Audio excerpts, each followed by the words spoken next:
चलिए प्यारे बच्चों, सर्किल पॉइंट यूट्यूब चैनल पर एक बार फिर से मैं एम चक्रवर्ती आप तमाम विद्यार्थियों का स्वागत करता हूं। मैं उम्मीद कर रहा हूं कि आप सभी विद्यार्थी सभी बच्चे अच्छे तरीके से अपनी पढ़ाई की तैयारी कर रहे होंगे और अपनी परीक्षाओं में जी तोड़ मेहनत कर रहे होंगे अपनी नौकरी के लिए। तो चलिए आपकी तैयारी को एक और नया तरीका देते हुए 20 ऑब्जेक्टिव प्रश्नों के साथ और आज हम साथ में देखेंगे बंगाल की खाड़ी और अरब सागर में गिरने वाली भारत की नदियाँ। बंगाल की खाड़ी में कौन कौन सी नदी गिरेगी और अरब सागर में कौन कौन सी नदी गिरेगी वो वीडियो के लास्ट में देखा जाएगा ट्रिक के साथ। और भी हम लोग देख रहे हैं 20 ऑब्जेक्टिव प्रश्न जो कि बिहार पुलिस, बिहार दरोगा, बिहार शिक्षक की बहाली और एमटीएस सभी परीक्षाओं के लिए काफ़ी महत्वपूर्ण स्थान रखेगा। तो चलिए बच्चों बढ़ा जाए, हम लोग अपने टॉपिक की ओर बढ़ते हैं और मैं उम्मीद कर रहा हूं कि आप सभी बच्चे वीडियो को पसंद कर रहे होंगे तो लाइक करेंगे और अपने दोस्तों के बीच शेयर भी करेंगे। तो चलिए बढ़ा जाए, आज का पहला सवाल देखा जाए। ऑब्जेक्टिव प्रश्न का आज का पहला सवाल कहता है बौद्ध संघ में भिक्षुनी के रूप में स्त्रियों के प्रवेश की अनुमति बुद्ध द्वारा कहां से दी गया था? ठीक है ना, महात्मा बुद्ध ने महिलाओं के प्रवेश की अनुमति का घोषणा कहां से किया? यही क्वेश्चन करा कि बौद्ध संघ में भिक्षुनी के रूप में महिलाओं या स्त्रियों के प्रवेश की अनुमति बुद्ध के द्वारा कहां से दिया गया? तो वैशाली से। कहां से दिया गया? वैशाली से। अब ध्यान रखिएगा, महिलाओं को जो प्रवेश मिला था महात्मा बुद्ध के कहने पर वैशाली से, तो उसमें इनका प्रिय शिष्य आनंद, ठीक है ना, आनंद के कहने पर महात्मा बुद्ध ने महिलाओं को प्रवेश दिया था, महिलाओं को प्रवेश दिया था। अब प्रथम बौद्ध भिक्षुनी आपसे पूछेगा तो इनकी महात्मा बुद्ध की जो माता हैं जो उनका पालन पोषण करते हैं प्रजापति गौतमी, क्योंकि इनकी माता का जो मृत्यु हो जाता है जन्म के 7वें दिन बाद, और इनका पालन पोषण कौन करती? इन्हीं की माता या विमाता प्रजापति गौतमी के द्वारा किया जाता है। बौद्ध धर्म चौथी बौद्ध संगीति में आपको पता होगा कि बौद्ध संगीति कितने 4 बौद्ध संगीति आयोजित हुए हैं, ठीक है ना। तो चौथी बौद्ध संगीति में बौद्ध धर्म 2 भागों में बढ़ता है, हीनयान और महायान। क्वेश्चन ये भी पूछा जा सकता है कि वैशाली में केमा बौद्ध संगीति हुआ था? तो दूसरा। पहला बौद्ध संगीति याद रखेंगे राजगीर, दूसरा वैशाली, तीसरा पाटलिपुत्र जिसको अभी पटना के नाम से जानते हैं, चौथा कुंडलवन जो कि जम्मू कश्मीर में है। चलिए अब आगे बढ़ेंगे। सौतांत्रिक किस धर्म का संप्रदाय था? सौतांत्रिक, तो ये बौद्ध धर्म का संप्रदाय था। सौतांत्रिक किस धर्म का? तो बौद्ध धर्म का एक संप्रदाय था। प्रथम गुप्त शासक जिसने परम भागवत को उपाधि लिया, पहला गुप्त शासक कौन थे जो परम भागवत को उपाधि लेते हैं? चंद्रगुप्त द्वितीय, याद रखिएगा। और गुप्त, आपका जो गुप्त वंश है वो भारतीय इतिहास का स्वर्ण काल कहा जाता है। भारतीय इतिहास का स्वर्ण युग कहा गया। किस युग को स्वर्ण काल कहा गया है? तो गुप्त काल को कहा गया है, याद रखेंगे। गुप्त वंश का संस्थापक पूछेगा तो श्रीगुप्त देना है, और आपसे कह देगा कि गुप्त वंश का वास्तविक संस्थापक कौन थे? तो चंद्रगुप्त प्रथम। और चंद्रगुप्त द्वितीय है जो विक्रमादित्य का उपाधि धारण करते हैं। क्या करते हैं? विक्रमादित्य का। कहेगा चंद्रगुप्त द्वितीय ने कौन सा उपाधि लिया है? विक्रमादित्य का उपाधि लिया है। फिर शकों को जब पराजित किए हैं चंद्रगुप्त द्वितीय तो शाकाहारी का भी उपाधि धारण करते, ये भी आपको याद रखना होगा। और नवरत्न, इनके दरबार में क्या रहते थे? नवरत्न रहते थे। और अकबर के भी दरबार में, जो आगे चलकर आप मुगल वंश में जो अकबर के बारे में आप जानते हैं तो उनके दरबार में भी नवरत्न थे, लेकिन अकबर से पहले किसके दरबार में? चंद्रगुप्त द्वितीय, या आप इनको कह सकते हैं विक्रमादित्य। अगला प्रश्न बढ़ा जाए। महात्मा गांधी एंड हिज नामक पुस्तक के लेखक कौन है? Mark Shepard. Mahatma Gandhi and his myths नामक पुस्तक के लेखक पूछेगा मार्क शेपर्ड। संविधान में मूल कर्तव्य किनकी अनुशंसा पर जोड़ा गया था? तो सरदार स्वंशी समिति के अनुशंसा पर। और मूल कर्तव्य के बारे में ध्यान दे दीजिएगा, पूछ देगा प्रश्न आपसे कि मूल कर्तव्य को किसके अनुशंसा पर? तो आपका उत्तर होगा सरदार स्वंशी समिति। कहेगा कब जोड़ा गया? तो 42वें संविधान संशोधन 1976, 42वें संविधान संशोधन 1976 में जोड़ा गया। आपसे क्वेश्चन कह देगा कि मूल कर्तव्य को कहां से लिया गया है? तो रूस के संविधान से। मूल कर्तव्य को संविधान के कितने भाग में जगह दिया गया है? तो 4 के क, भाग 4 का क में। किस अनुच्छेद में मूल कर्तव्य है? तो 51 का कम है, 51 का कम है। जब जोड़ा गया तो मूल कर्तव्य का संख्या पूछे तो 10, और वर्तमान में पूछ दे कि मूल कर्तव्य कितना है तो 11 है। 11वां मूल कर्तव्य क्या है? तो बच्चों को शिक्षा देने से संबंधित है कि प्रत्येक माता पिता का यह कर्तव्य होगा कि अपने बच्चों को प्राथमिक शिक्षा उपलब्ध करवाएं। यह 11वां मूल कर्तव्य है। टोटल 11 मूल कर्तव्य अभी वर्तमान समय में है। चलिए अगला, भारत की संचित निधि में से धन निकालने के लिए किस प्राधिकरण का अनुमोदन काफी है? तो केवल संसद का, केवल संसद का। संचित निधि में केवल संसद के अनुमोदन से पैसे निकाले जा सकते हैं, और संचित निधि के माध्यम से ही भारत के विभिन्न पदाधिकारियों, राष्ट्रपति हैं, भारत के महान्यायवादी हैं, मुख्य न्यायाधीश हैं, ऐसे तमाम उपराष्ट्रपति हैं, लोकसभा अध्यक्ष हैं, उपाध्यक्ष हैं, इस सभी को जो वेतन मिलेगा वो संचित निधि से ही वेतन दिया जाता है। भारत का प्रधानमंत्री, देखेंगे 7 नंबर क्वेश्चन प्यारे, बहुत बेहतरीन क्वेश्चन है, आप इसे ध्यान से देखिएगा। अक्सर लोग एग्जाम में इसे छोड़ कर आ सकते हैं। देखेंगे क्या कहता है, भारत का प्रधानमंत्री उसकी सरकार के खिलाफ अविश्वास प्रस्ताव में भाग नहीं ले सकता। भारत का प्रधानमंत्री उसकी सरकार के खिलाफ जब अविश्वास प्रस्ताव आएगा तो कब वो भाग नहीं लेगा? कौन प्रधानमंत्री भाग नहीं लेंगे? जब वो राज्यसभा का सदस्य होंगे। ध्यान दीजिएगा, राज्यसभा के सदस्य होंगे। एक बार फिर से क्वेश्चन समझिएगा, भारत का प्रधानमंत्री उसकी सरकार के खिलाफ अविश्वास प्रस्ताव आएगा तो भाग नहीं ले सकते। कब नहीं लेंगे? जब वो राज्यसभा के मेंबर होंगे, राज्यसभा के मेंबर होंगे। अब इसमें ध्यान दीजिएगा, अविश्वास प्रस्ताव केवल लोकसभा में लाया जाता है। अविश्वास प्रस्ताव केवल कहां लाया जाएगा? लोकसभा में। अब भाग भी कौन लेंगे? तो लोकसभा के मेंबर लेंगे, लोकसभा के मेंबर लेंगे। लेकिन प्रधानमंत्री बनने के लिए जरूरी नहीं है कि आप लोकसभा के सदस्य हो। लोकसभा के सदस्य तो भी आप बन सकते हैं। अगर लोकसभा के सदस्य नहीं है तो राज्यसभा के भी मेंबर होंगे तो भी आप भारत के प्रधानमंत्री बन सकते हैं। और अभी तक ऐसे 4 प्रधानमंत्री ऐसे बने हैं जो कि राज्यसभा के मेंबर थे और भारत के प्रधानमंत्री बनाए गए। पहला नाम याद रखिएगा, श्रीमती इंदिरा गांधी, जब वो प्रधानमंत्री बनी थी तो राज्यसभा के मेंबर थी। दूसरा नाम याद रखेंगे, इंद्र कुमार गुजराल, इंद्र कुमार गुजराल। फिर तीसरा नाम याद रखें, एच.डी. देवगौड़ा, एच.डी. देवगौड़ा, ये भी राज्यसभा के मेंबर थे। और चौथा नाम याद रखेंगे, डॉक्टर मनमोहन सिंह। अभी तक ये मात्र 4 ऐसे व्यक्ति हैं जो राज्यसभा के मेंबर थे और बाद में क्या बना गए? प्रधानमंत्री। तो अविश्वास प्रस्ताव कहाँ आएगा? लोकसभा में। इसी कारण जब राज्यसभा वाला व्यक्ति, जो व्यक्ति राज्यसभा का मेंबर होगा और भारत का प्रधानमंत्री बना होगा तो उसकी सरकार के खिलाफ अविश्वास प्रस्ताव आएगा तो वो भाग नहीं लेगा। ये बहुत बेहतरीन सवाल है, आप इसको ध्यान में रखिएगा।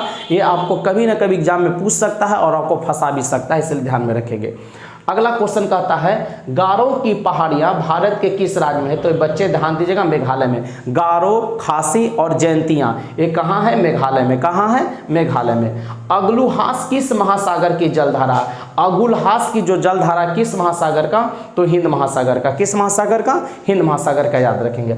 अगला प्रश्न आपके सामने लिया है, किस ग्रह का घनत्व सबसे कम होगा?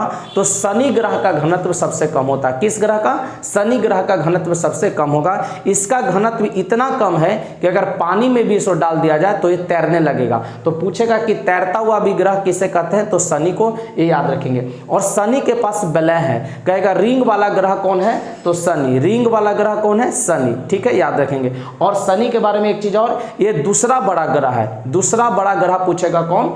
शनि। और सबसे कम घनत्व शनि का और सबसे अधिक घनत्व पूछेगा तो वह पृथ्वी का है। पृथ्वी का घनत्व सबसे अधिक होता है। अगला सवाल देखेंगे, काली बैली झील किस राज्य में है? तमिलनाडु में। काली बैली झील किस राज्य में है? तमिलनाडु। एकदम मुख्य सवाल है, ध्यान रखिएगा।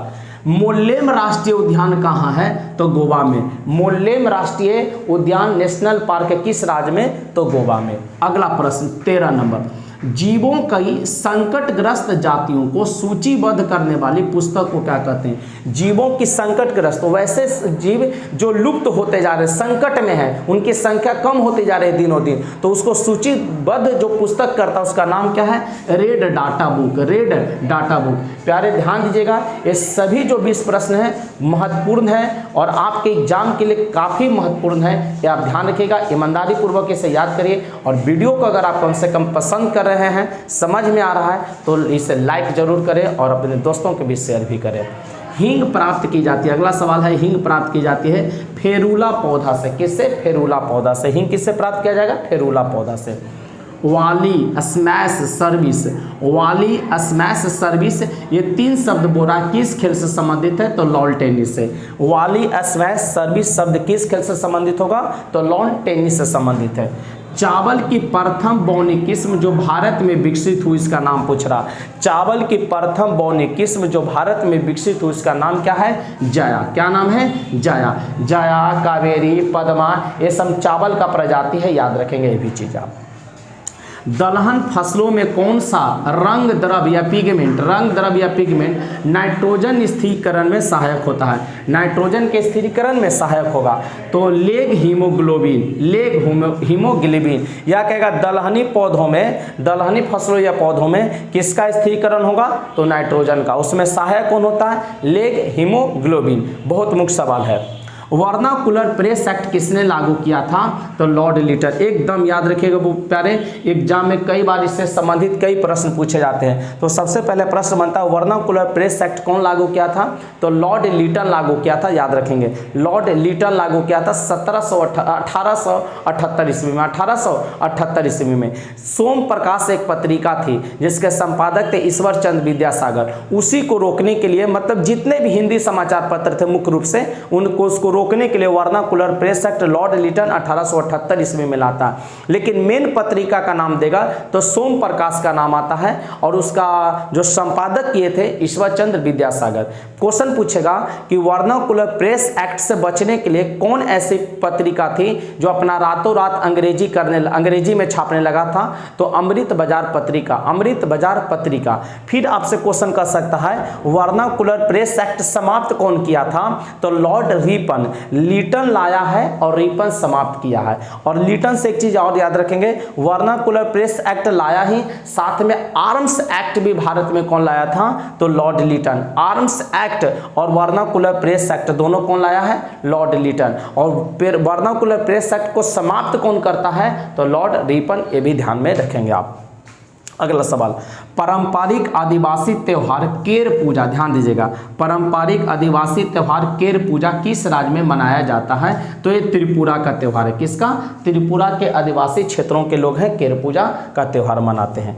अगला सवाल देखा जाए, 2023 में प्रतिष्ठित लोकमान्य तिलक पुरस्कार, 2023 में प्रतिष्ठित लोकमान्य तिलक पुरस्कार से किसे सम्मानित किया जाएगा, तो घोषणा किया गया नरेंद्र मोदी को। किसे सम्मानित किया जाएगा, तो श्री भारत के प्रधानमंत्री श्री नरेंद्र मोदी जी को सम्मानित किया जाएगा। तो बच्चों ये 20 प्रश्नों का ऑब्जेक्टिव श्रृंखला हम लोग समाप्त करते हैं, और अब हम लोग देखने जा रहे हैं ट्रिक के साथ भारत की कौन सी ऐसी नदियां हैं जो कि बंगाल की खाड़ी में अपना मुहाना बनाएगी या अरब सागर में अपना मुहाना बनाता है। तो वैसे नदियों को ट्रिक से हम लोग देखते हैं। चलिए प्यारे बच्चों,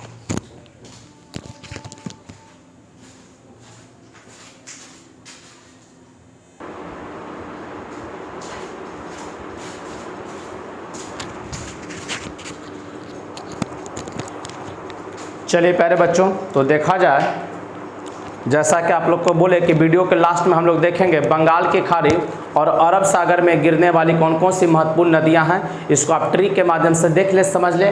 परीक्षाओं में ये पूछे जाते हैं प्यारे, ध्यान दीजिएगा। अक्सर पूछ देता है कि कौन सी नदी पश्चिम की ओर बहती है या पूरब की ओर, तो जो भी नदी बंगाल की खाड़ी में गिरेगा वो पूरब की ओर प्रवाहित होगा, और जो भी नदी अरब सागर में जाएगा वो पश्चिम की ओर प्रवाहित होता है। ये भी ध्यान में आप रखेंगे। चलिए तो देखा जाए इससे। बंगाल की खाड़ी में गिरने वाली नदी गंगा, कावेरी, गोदावरी, महानदी, ब्रह्मपुत्रा, कृष्णा। इतना आप याद रखेंगे, गंगा, कावेरी, गोदावरी, महानदी, ब्रह्मपुत्रा और कृष्णा। ट्रिक क्या है, गंगा की गोद में बहुत कृपा। सही बात है, माँ गंगा के गोद में बहुत कृपा, माँ गंगा के गोद में बहुत कृपा। तो गंगा से गंगा, की से कावेरी, गोद से गोदावरी, माँ से महानदी, बहुत से ब्रह्मपुत्रा और कृपा से कृष्णा। कृष्ण की कृपा, कृष्ण की कृपा, आप ये याद रखेंगे। ठीक है। अब उसके बाद देखा जाए अरब सागर में गिरने वाली कौन कौन सी नदी है, उसका ट्रिक देखेंगे। नमस्ते लूनी, ठीक है ना। अरब सागर में गिरने वाली नदी का क्या ट्रिक है, नमस्ते लूनी, नमस्ते लूनी। तो न से नर्मदा, न से नर्मदा, म से ध्यान दीजिएगा, माही है, मांडवी है, मीठी नदी, सब मैं से इसलिए ले ली है। माही है ना, लंबा ट्रिक बनाने से फायदा नहीं है, नमस्ते सिर्फ आपको याद रखना है, लूनी, नमस्ते लूनी। तो माही, मांडवी, मीठी नदी। स से याद रखेंगे साबरमती, सोम, सिंधु, साबरमती, सोम, सिंधु। और साबरमती से एक चीज याद रखेंगे, भारत की सबसे प्रदूषित नदी, भारत की सबसे प्रदूषित नदी। तो साबरमती, सोम, सिंधु। त से ताप्ती, त से ताप्ती। और लूनी से तो लूनी होता ही है, और लूनी नदी ऐसी है जो गुजरात के कच्छ में गायब हो जाती है। तो कहेगा कौन सी नदी गुजरात के कच्छ में गायब हो जाती है, कच्छ के रण में गायब होने वाली नदी कौन है, तो लूनी। तो याद क्या रखेंगे, नमस्ते लूनी, नर्मदा, माही, मांडवी मीठी नदी, साबरमती, सोम, सिंधु, ताप्ती और लूनी। और इधर बंगाल की खाड़ी में गंगा, कावेरी, गोदावरी, महानदी, ब्रह्मपुत्र और कृष्णा। इतना अगर आप याद रखते हैं तो मैं उम्मीद करता हूं कि आपका नदी जो गिरने वाला मुहाना बनाने वाला होता है ये आपसे गलती ना होगा। और ध्यान दीजिएगा, गंगा और ब्रह्मपुत्र का सबसे बड़ा डेल्टा का निर्माण करता है जिसको सुंदरबन डेल्टा कहते हैं। क्या कहते हैं, सुंदरबन डेल्टा। तो बच्चों आज के लिए इतना ही। वीडियो कैसा लगा कमेंट बॉक्स में जरूर बताइए आप लोग, ठीक है ना, अपना सुझाव दीजिए। तो मिलते हैं हम लोग कल के क्लास में। और लास्ट आपसे एक बार फिर कहना है कि वीडियो अगर पसंद किए हो तो आप इसे जरूर लाइक करें और शेयर जरूर करें, ठीक है। तो कल के क्लास में मिलते हैं, तब तक आप यूं ही अपने परीक्षाओं की तैयारी में लगे हुए रहिए सही तरीके से। तो कल के वीडियो में, तब तक के लिए जय हिंद, जय भारत, बेस्ट ऑफ लक।